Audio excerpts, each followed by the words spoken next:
The Mummers in the Little Theater of the Air.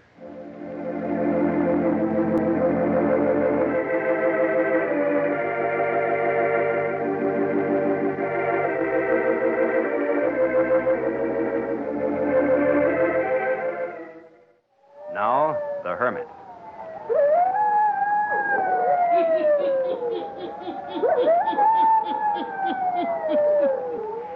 Ghost stories. Weird stories. And murders, too.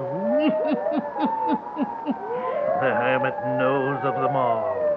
Turn out your lights. Turn them out. Have you heard the story? Reflected image, eh?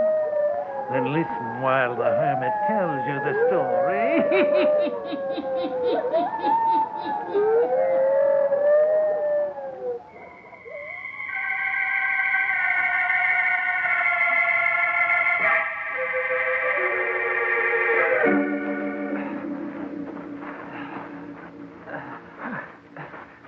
Hey, Dan.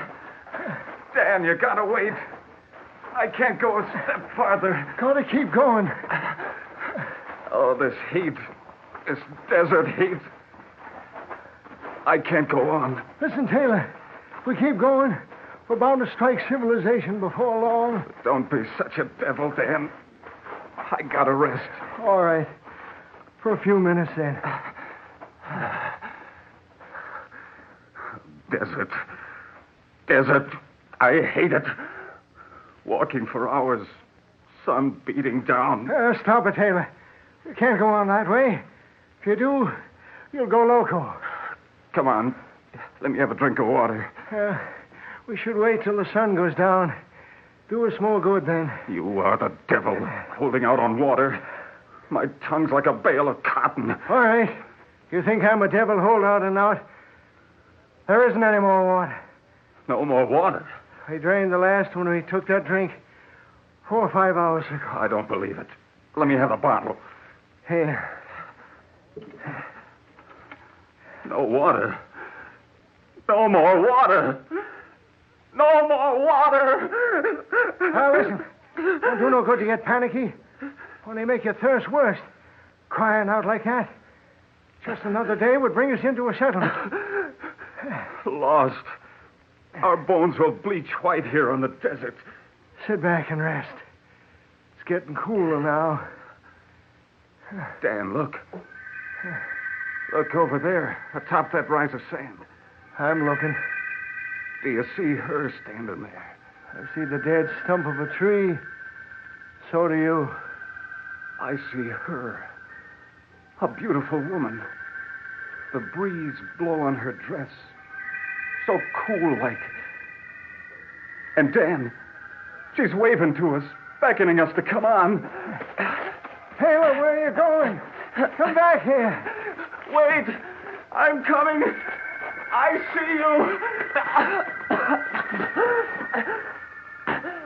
Don't go away. I'll get up. Just wait, that's all. Wait. Follow me. I'll take you to our cabin. Cabin? Water. There's a well near the cabin. Follow me. Dan, she's real. She's telling us to follow her. Dan, hurry. Follow me. Follow me to the cabin. All the water that you want to drink. Follow me. Dan! Dan! Taylor, you got to get a hold of yourself. I talked to her. There was a woman here. It was no dead tree. She said to follow her. That way. East, she said, to the cabin and water. Dan, you gotta believe. You gotta try it. Help me up, Dan. Oh, Taylor, you're seeing things. No, you gotta try. She was here, and she said to follow her. I can't believe you saw anyone. It's worth trying, isn't it, Dan? I talked to her. She said to walk this way. Come on. It's getting too dark to see, Taylor. We ought to... Oh, you're gonna try. Well... Come on.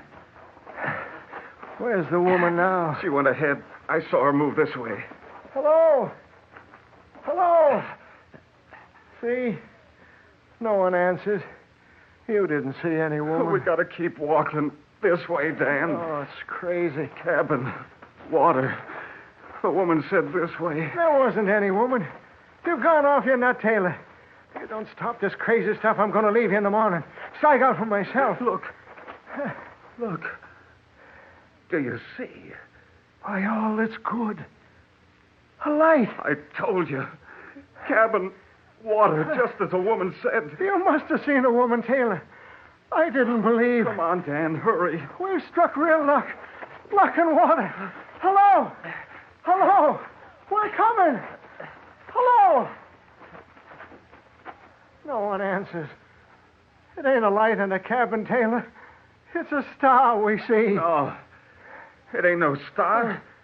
It's a light in a cabin too big for a star. It is pretty big, Taylor. You're right. I can see the shack now. Sure. Come on. The cabin door's open. They've heard us. The woman is waiting for us. Hooray! Water! Water!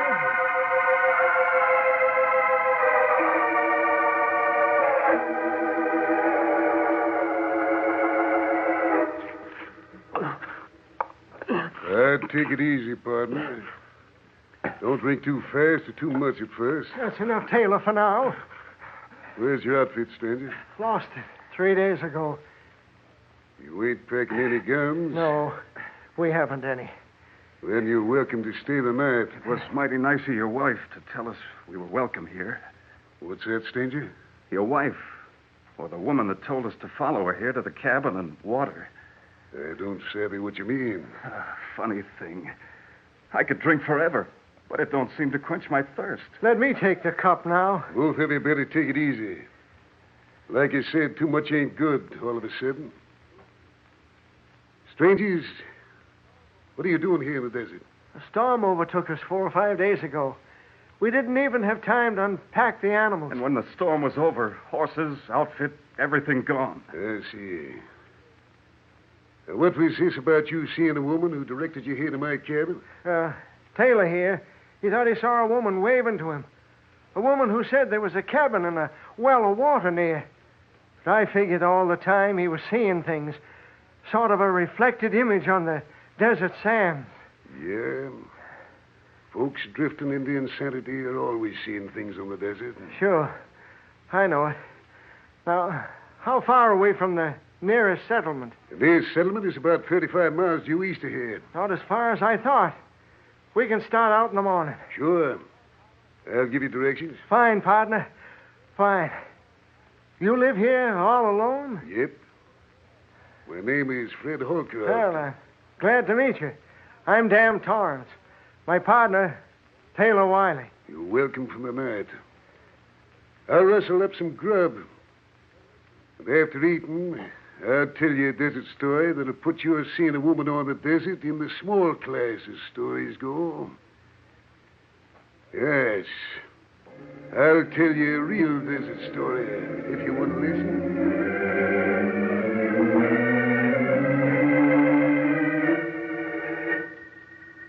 This story will tell you what horrible things the desert can do to folks. It was about 3 years ago that me and my partner got together all our possessions. We sold them for all the profit we could get. Then bought stuff to start out on a prospecting trip. For a while, we didn't strike enough gold to make expenses.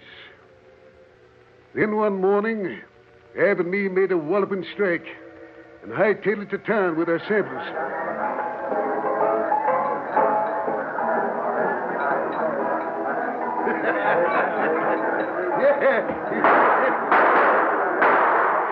Yeah. What's all the shooting about, boys? Me and Ab just come from the assaying office, that's what. Go on, what's the news? We stuck it, boys. We stuck it rich. Do you hear that? Holcroft and Ab have struck it. I'll say we stuck it. No more grubbing for us. We're in the money, boys. We're in.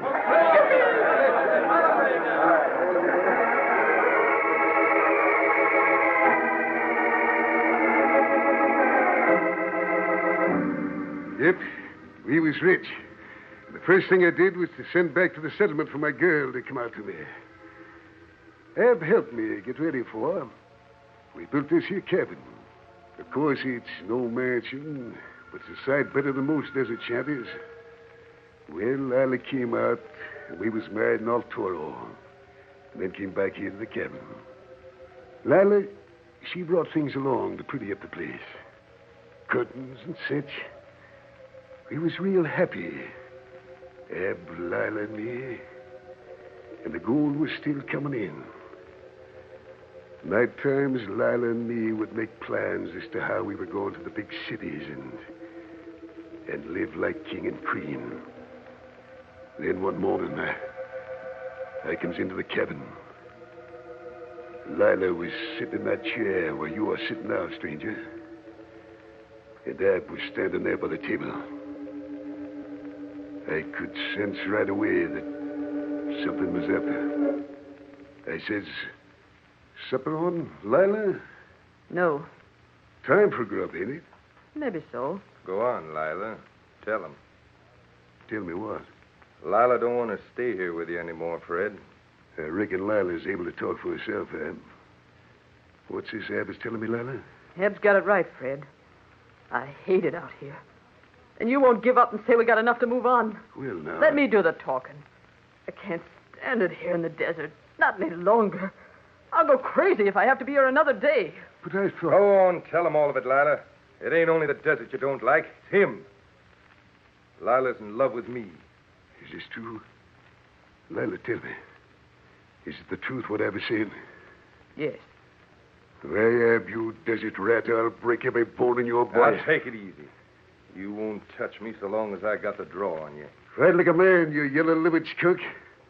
Put down that gun and fight like a man. Yeah, don't listen to him. Don't you lay a hand on Ab, Fred. I ain't afraid to fight him. There's my gun on the table. Now, come on ahead. Yeah. You...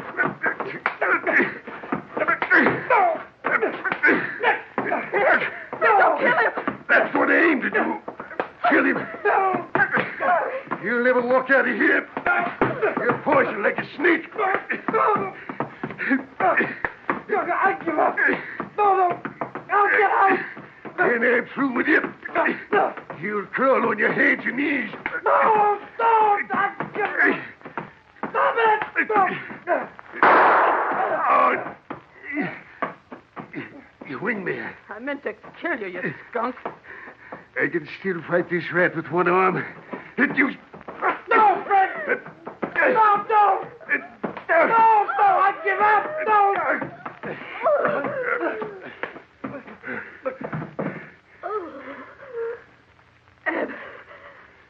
Ab, speak to me. You killed him. You killed Ab. You can't kill a skunk like him. He's not breathing. Look, his head's all smashed from hitting the table. Ab, speak to me. Let me see him. Dead. You killed him, man, Fred Holcroft. Ab. Oh, Ab. You're to blame for this, Lila. You're to blame for it all. A no good woman. You tried to kill me. For all your sins you'll pay. You'll start paying right now. Did I tell the sheriff about you being a murderer? You ain't going to tell the sheriff or nobody else what's happened in this cabin. You're going to do just what I tell you to do. And no more.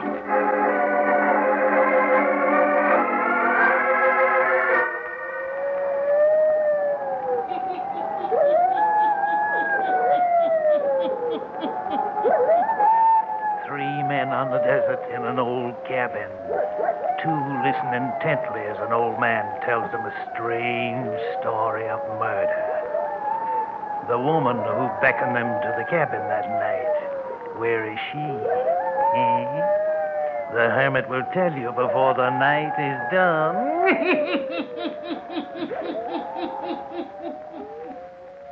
And now, the hermit again.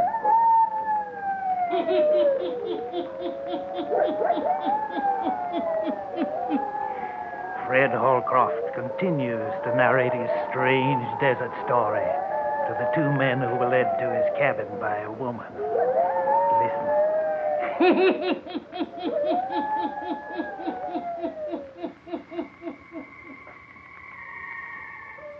sir. We buried Ab that night. What do you mean, we? Lila and me. The woman who had betrayed me. I made her handle the shovel. I can remember as well as if it were today. She was sobbing and carrying on. But I kept her shoveling.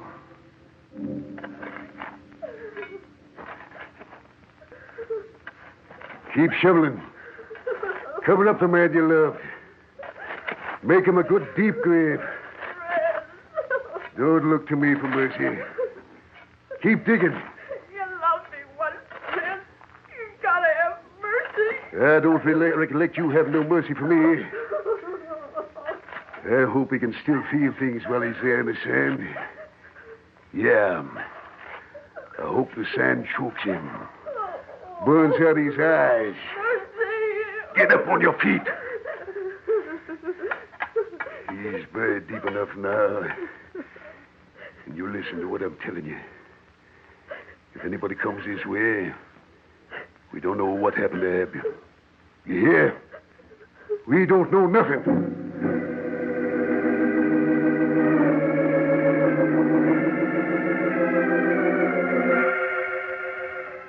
I can tell by the look in your eyes that you figure I was mighty cruel to Lila. But you got to remember, she had played me dirt. And what's more, she had tried to murder me to save that skunk of a man. I couldn't forget that. I didn't forget it. Every hour, I made her suffer for her sins. I made her work the mine with me.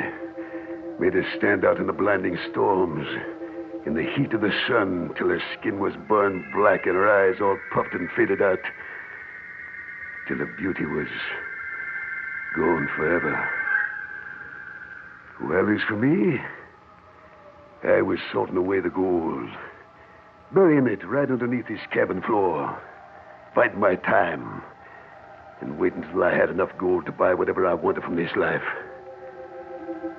Then, Lila, she took down with a fever.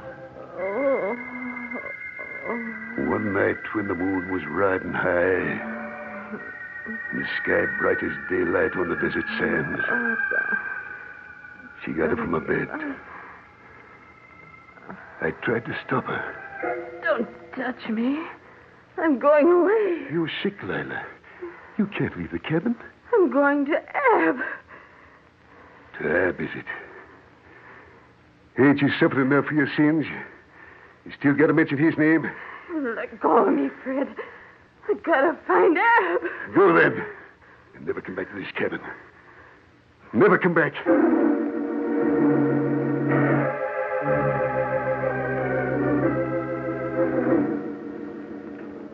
I stood at the door of this cabin watching her stagger away in the moonlight night. I never searched for her body. Her bones are bleached white by now from the sun.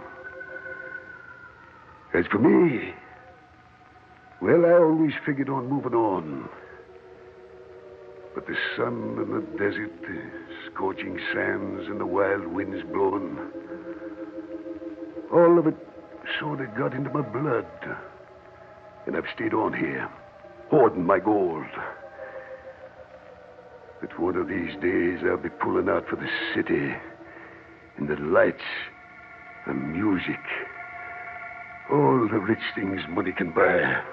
I don't understand it. Why are you telling all this to us, two strangers? How do you know we won't report you as a murderer? I don't likely know why I'm talking. Unless it's that the loneliness in the desert has got me. You let the woman wander off into the desert to die? I told you just as it happened. Don't you understand, stranger?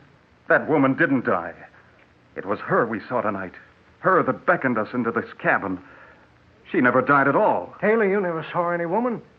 You said the dead stump of a tree. You thought it was someone moving. She talked to me, I tell you.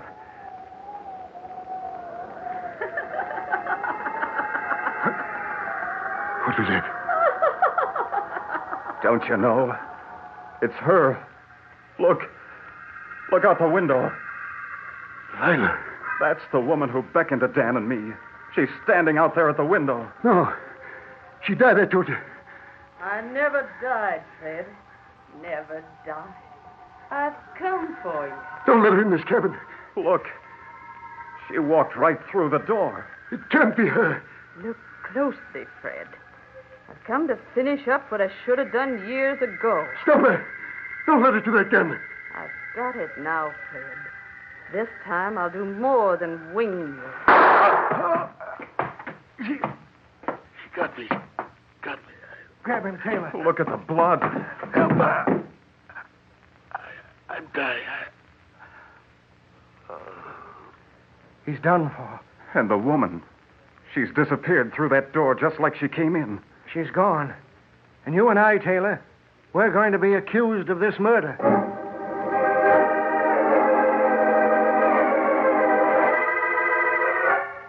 We're telling the story straight, mister. You've got to go out there and get his body. And you got to believe it, just as we told you. The woman killed him and vanished. We're not guilty. Sit down, stranger. Take it easy. What did you say the old guy's name was? Fred Holcroft, he told us. Old Fred, eh?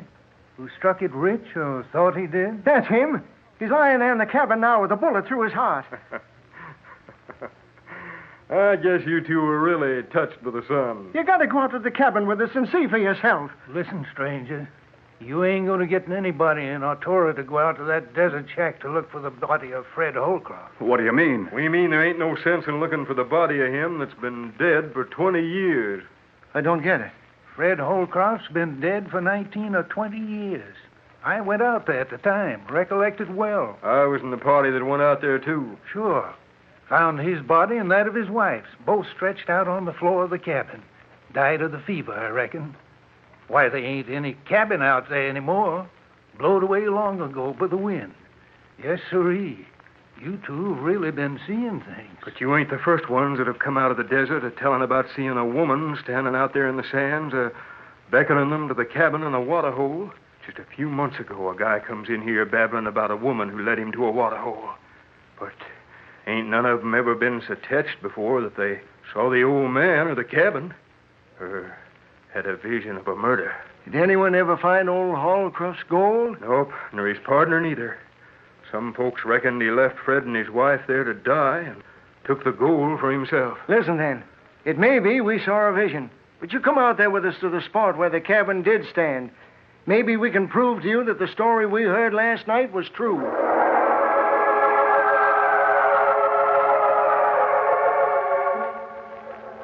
Here's where we stopped. But you can see there ain't any cabin. You said the gold was buried underneath the cabin floor. That would be about here. All right, for the heck of it, let's start digging. Come on.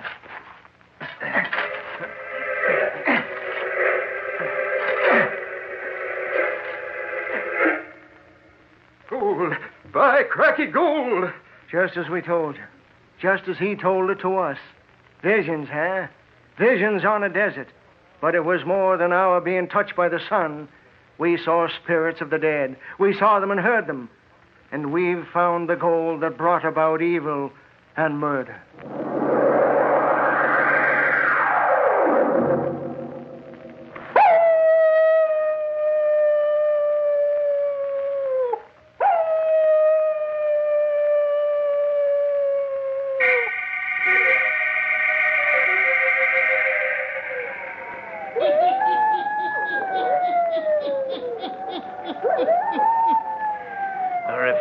Image of the desert. And yet it was not of the mind alone, but rather a ghostly vision of the past. Spirits that could not rest in their graves of sand. Ghostly visions returning to earth to walk the desert on moonlight nights. To speak to the living. To relate over and over the stories of their sin and murder. Yes. Turn on your lights. Turn them on. I'll be back. Pleasant dreams.